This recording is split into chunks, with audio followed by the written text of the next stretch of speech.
Welcome to the Fire and Earth podcast with your hosts, Jason Mefford and Kathy Gruver. Fire and Earth, giving you the keys to unlock your limitless potential.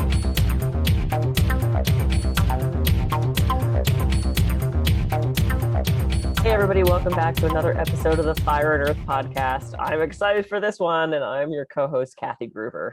And I'm Jason Mefford.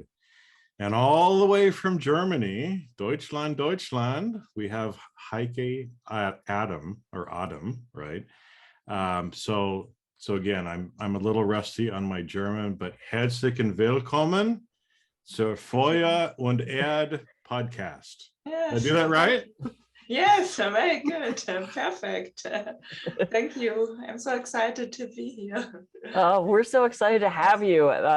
My cat has made several appearances on the show, very accidentally. And Jason, why don't you give a little bit of background about how this all came about? Yeah, so Heike and I are in some common groups together, and she's just a person that I want to know more about for one thing, and we'll let her kind of get in and explain a little bit about who she is and what she does, because to me it's just fascinating and I want to learn more. So, you're obviously probably watching the video if you're watching this, and you can see there's a bunch of squirrels on the back of her wall there. So Heike, why don't you just introduce yourself a little bit? Tell people what you do, because like I said, I've got lots of questions. I'm sure Kathy does too, because what you're doing, I think, is amazing. And it's something that most of us have no idea that there's people like you with your gifts. Mm-hmm. Yes, right. Yes. So I'm an animal communicator. And I'm also a squirrel lover, as you see behind. So my passion are squirrels, and I have them in the garden and in a large tree outside, and I feed them, and I have really much knowledge about them, and love wild animals as well. And so I became this an animal communicator, which I found out, that something like that is existing, and I'm doing this nearly for 3 years. I started some classes to do it, and I'm talking with animals, with pets, and also with wild animals, with squirrels, with birds, foxes, bats. Wow. With spiders as well. I have a lot of spiders showing up and I talk with them. So this is what I'm doing. Well, and I think it's fascinating, because there was the movie, I don't know if it made it to Germany, but Dr. Dolittle, Mm-hmm. the whole idea around that story, and it seems like, well, that doesn't really happen. That's just a movie. Mm-hmm. But it does really happen. Mm-hmm. And what's funny is, after we started talking, especially one of the houses that I lived in, we had a lot of squirrels, and I used to love to just sit and watch them. I'd put food out for them. They're amazing creatures. And where I live now, we don't really get squirrels. We're close to a park, but we don't have squirrels. We'll have raccoons or possums, a bunch of birds and other stuff that sometimes walk along the fence line. But a couple of weeks ago, there was a squirrel that went along the fence and kind of stopped. Wow. And in fact, the day before yesterday, I think it was, another one came and sat there and looked at me. Okay. So probably not a coincidence for a lot of reasons that we know. Yes. But how did you kind of find out about this gift? How did this come to you, and how do you communicate with them? Mm-hmm. Yeah, I found out via a colleague. She told me about an animal communicator in Germany, a woman who's doing that. And I was not so interested in that at that time. So I was thinking, oh, that's nice. I'm talking with cats and dogs.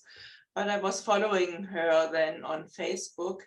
And after some time, she posted in her blog about that she energetically connects with wild animals to avoid that the wild animals like deers run into her car when she's driving around.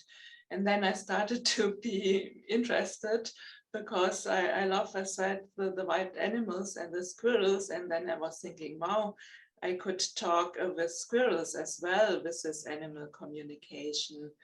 And so I contacted her and asked, she provided classes, and she was not so positive about it. She said, yes, you can talk with wild animals, but usually wild animals do not want to talk with people, with humans.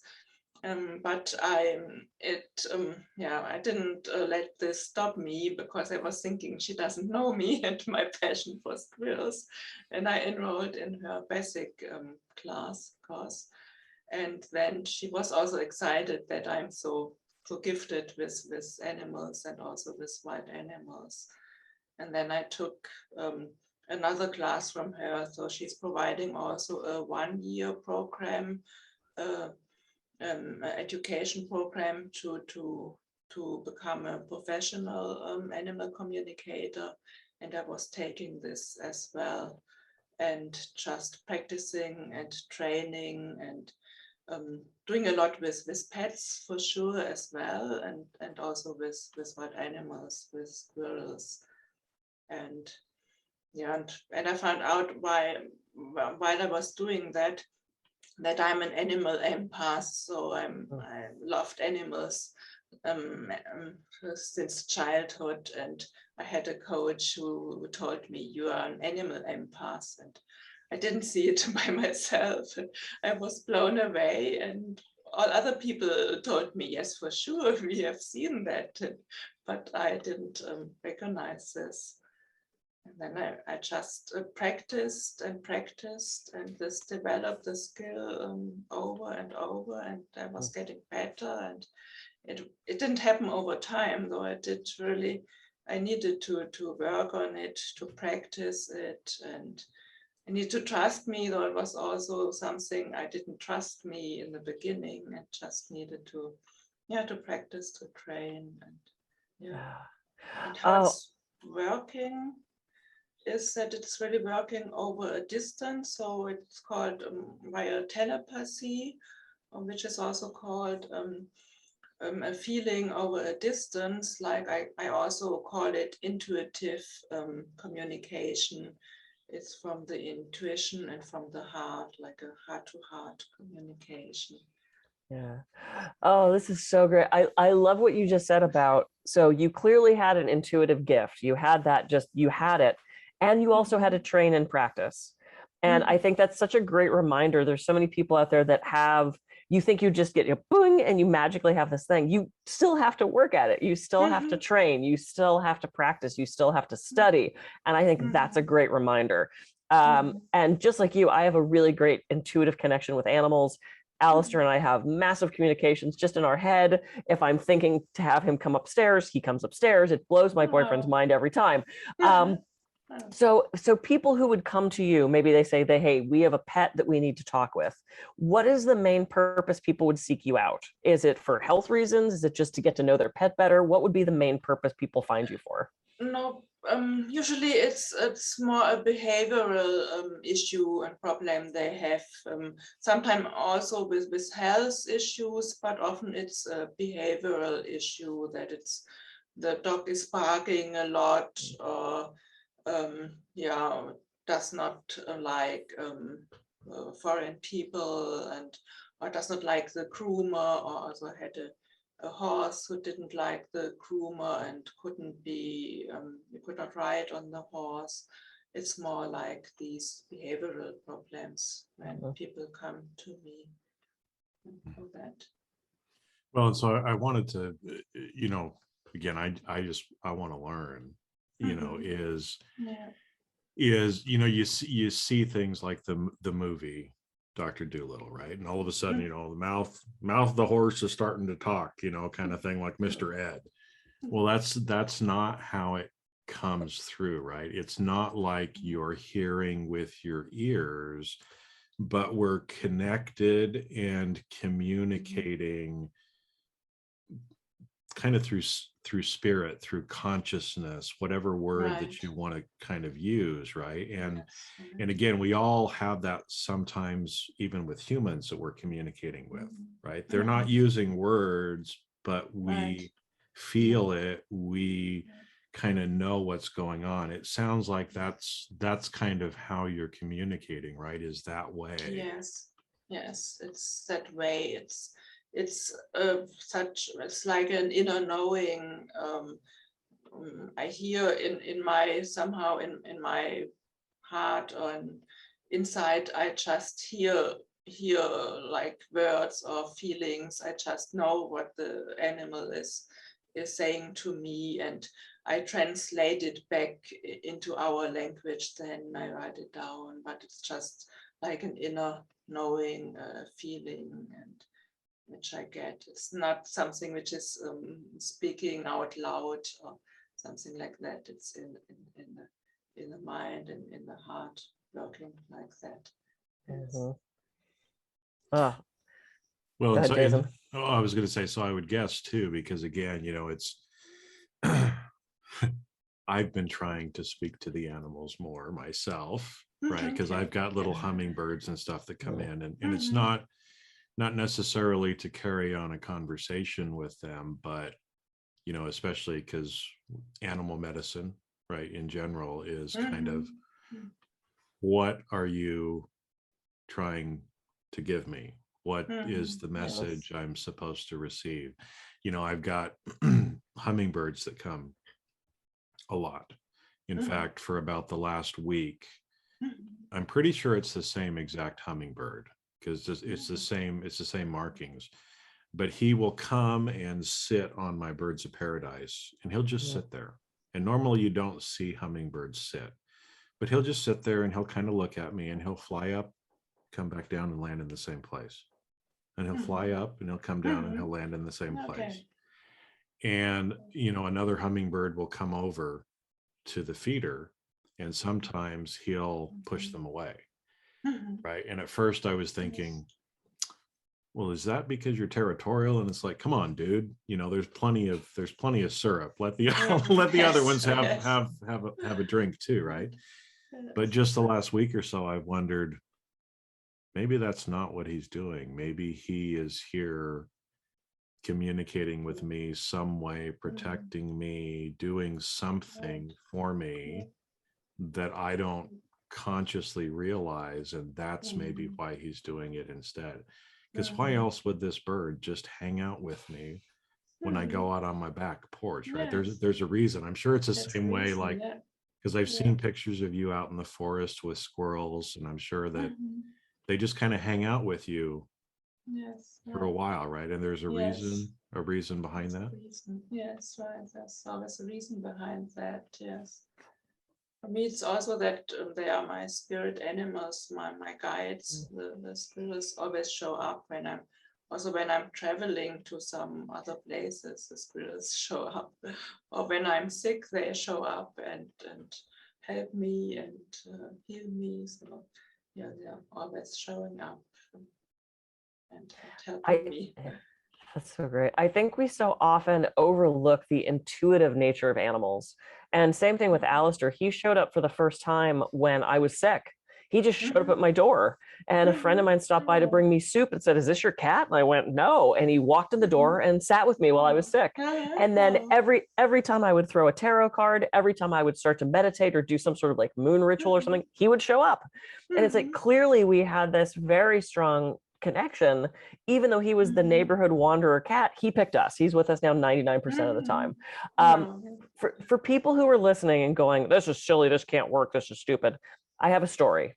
So my very first cat here in California, my very first cat ever, his name was Uther, Lord of Pendragon, because of course it was. And he ended up with cancer in his paw. Huge growth, very fast moving. And because of the nature of cats, you can't just take off a paw.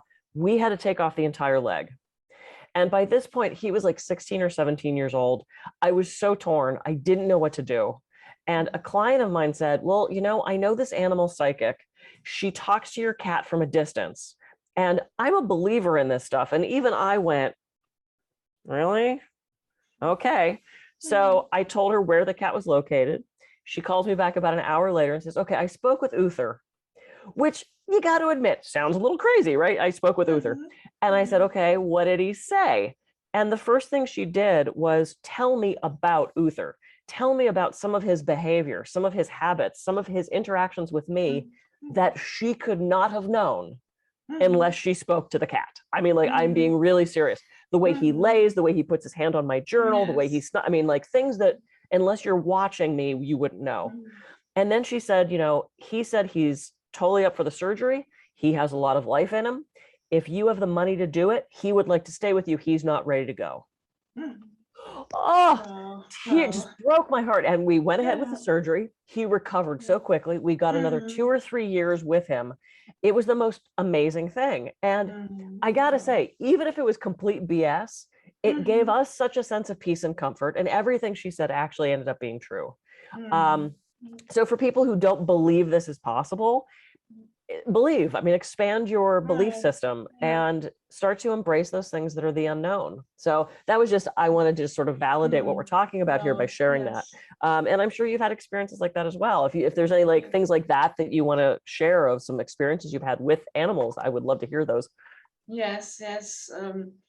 It's often when I talk with animals and have this clients showing up, then the behavior of the animals change then afterwards, and the clients are really impressed. Or something like was a dog who was afraid of the dishwasher, and when it was running, and I talked with the dog and explained how a dishwasher works and how good it is for good help for people, and that he doesn't need to be afraid of it. And then after I talked with him, he was sleeping next to the dishwasher when it was running, and this client was texting me and telling me, what did you do with my dog? And at the beginning I was thinking, oh wow, what did I do? What happened? And then she said, he's sleeping next to the dishwasher. So it was really amazing. Wow. And she also, because these things happen. I mean, it was not a month or two ago. One of our sons and his girlfriend, they just got a dog. You know, a lot of people got dogs during the whole lock-in. And it's obvious that this dog has had some trauma. It was a rescue dog from the pound. Obviously has some trauma from before, very skittish, very scared of everything, sort of thing.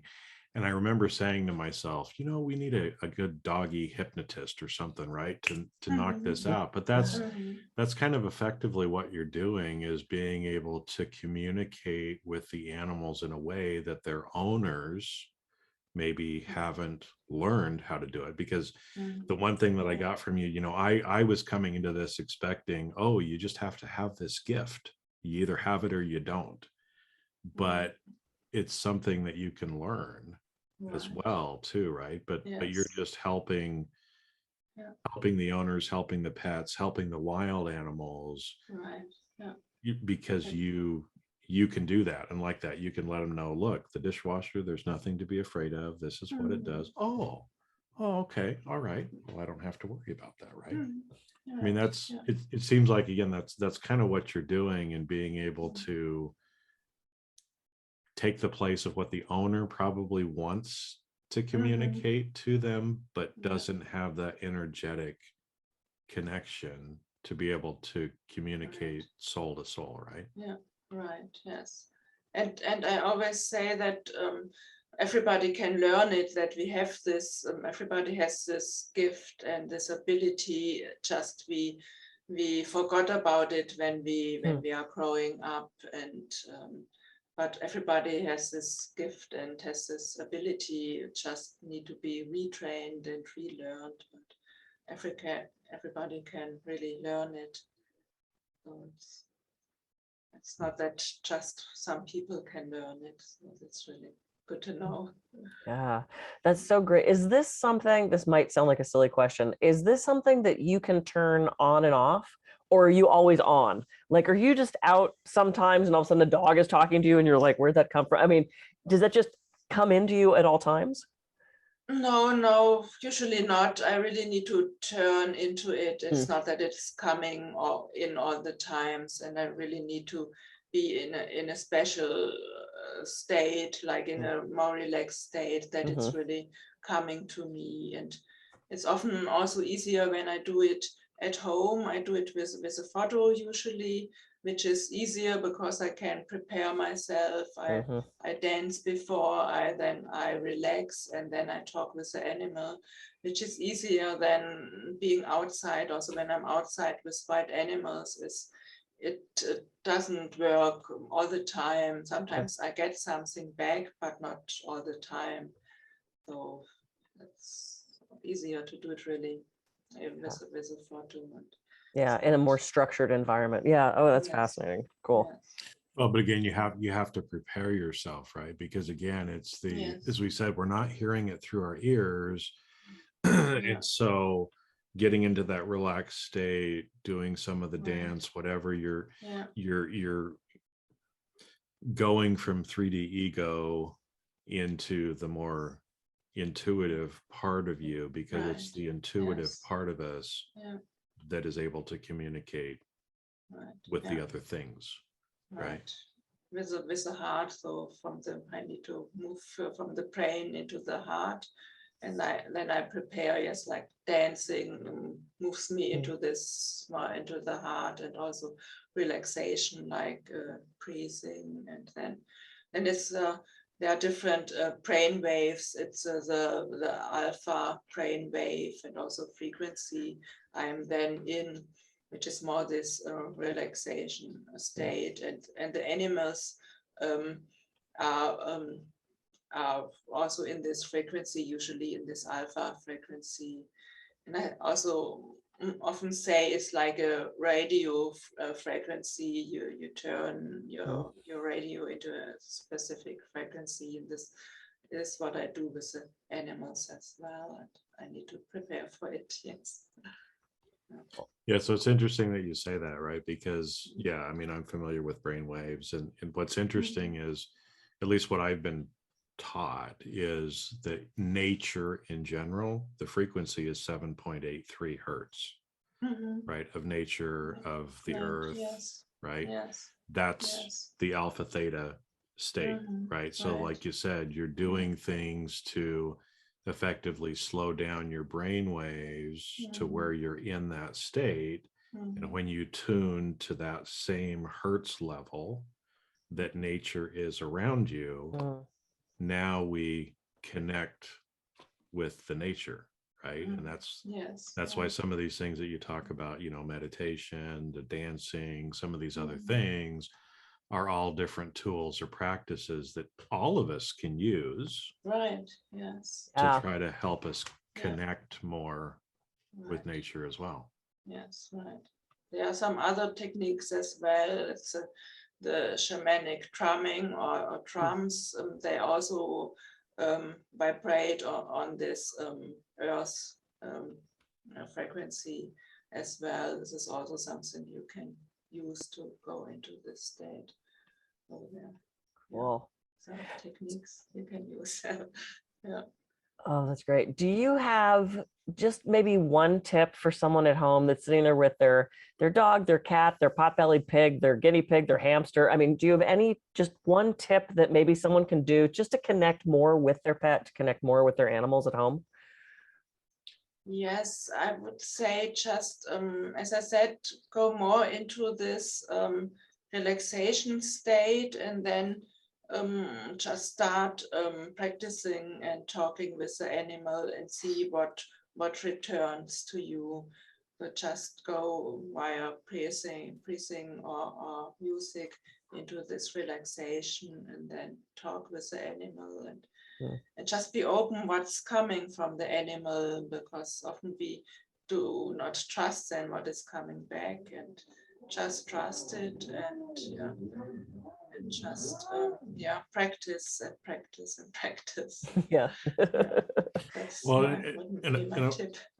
yeah, and I wanted to ask you another question on that too, because I know, I looked at your website, because you have a website where people can reach out to you that we'll make sure and give to people. But, especially when you're working with pets, I know, again, my German's a little rusty, but I think I got the gist of it, is that you need a picture that shows their eyes. Yes. Right. And so I wanted to ask you a little bit about that, because I've always been told too, that the eyes are the seat of your soul, that through the eyes, we really can see into the other individual. And I'm guessing this works with animals too. What is it about seeing into the eyes that way? Because again, I'm kind of thinking like this skittish dog, in our family, it won't want to look at me. And so like I'm trying to get it to where I'm looking into its eyes, right? And I think again, maybe it's like, I don't want to talk to you. I don't want to talk to you. And I'm like, no, I want to talk to you, kind of thing. What is it about that, or how does that kind of fit into a lot of this too? Yes, it's really what you said, like connecting with the soul via the eyes, then to deeply connect with the soul via the eyes, and to the soul, to the heart, and that is why I needed to see the eyes. Otherwise, it would work, but not so good when I really connect really deeply with the eyes. It's deeply to the heart, to the soul. I can connect them via the eyes. Oh, I love it. I love it. And of course, we're nearing the end of our time, because this is what we do. This has been I love this. I'm looking over at Alistair, who's just sort of like, so we'll have a chat later about that. He's like, y'all are talking about me. I don't want to hear it. Yeah, it's interesting. He actually, when he wants attention, he will bite. Like he'll nip at your ankles. And I've tried to explain to him, I'm like, please, we want to give you attention. We want to have your needs met. Could you please stop biting? He just, well, that's just what he started doing. And so it's like, I'll have to do some meditation and get into that state and explain to him that that's not the way to communicate with us. And could he do something else? And, so that'll be my homework. That'll be my homework. Get the cat to stop biting. Yes. And I often say that the animals understand us, what we are saying via the frequency and the vibration. Again, it's not maybe the words they understand, but they read the energy. They understand what we are saying. Yeah. So yelling at your dog doesn't communicate to them. No, it's not the best idea. No. Right. So it's more about us getting aligned and trying to align with them to really be able to communicate, not the way that we're communicating. Because just like if they're barking at us, we don't know what they're saying from the bark. Yes. Right. So why would we expect them to know what we're saying when we're Yes, yelling at them? Yes. Yeah. Good point. Interesting. Well, in so many different, and I wanted to kind of ask too, because I know we're kind of running out of time, but this is true for all animals as well, right? Because again, as I've been connecting more with nature, there's certain animals that we don't consider animals, or we don't want around, right? And I remember there were a couple of flies that were flying around me, and normally we're like, get away, get away, get away, get away, right? And then I thought,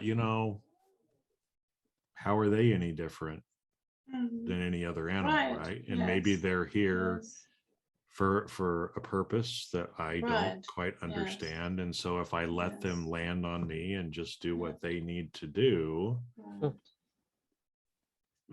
I guess that's where I was going. It's not just the cute squirrels and the cute cats and the dogs. It's like even the cockroaches and the ants and the rats and the everything.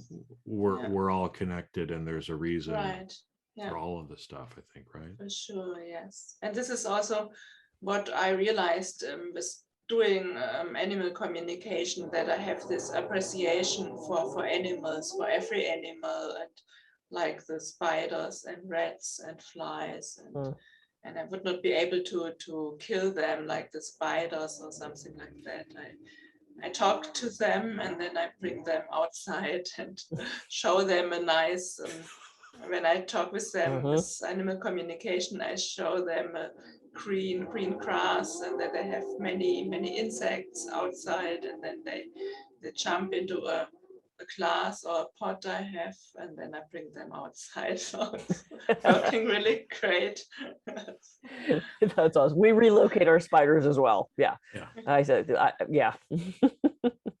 I love this conversation. So, Heike, how can people reach you? What is your website? How can they get a hold of you if they want to learn to do this, talk to you more, or have you do a session and talk to their animal? Yes, I have an Instagram handle. It's a German name, Eichhörnchen blog. I can, explain it, or you will show it later. Yes. We'll get it to put it in the show notes. Yeah. And also my homepage is also just my last name, heikeadam.de is my homepage. And it's also in English, so I have many clients in English from US, Canada, from all over the world. So it was just kind of fun for me to try to practice my German again by reading. So. That's great. Je parle français, so. Perfect. This has been great. Oh, Heike, thank you so much for being here. I'm so inspired to actually reconnect with the animals. I did it a little bit and then it just sort of fell off, as so many things do. So you've inspired me to get back in that state and talk to the animals. So I'm very excited, and I hope people got a lot out of this. It's something that you can explore, something that is real. So thanks everyone for listening. Reach out to Heike, learn more. I'm Kathy Gruver. I can be reached at kathygruver.com.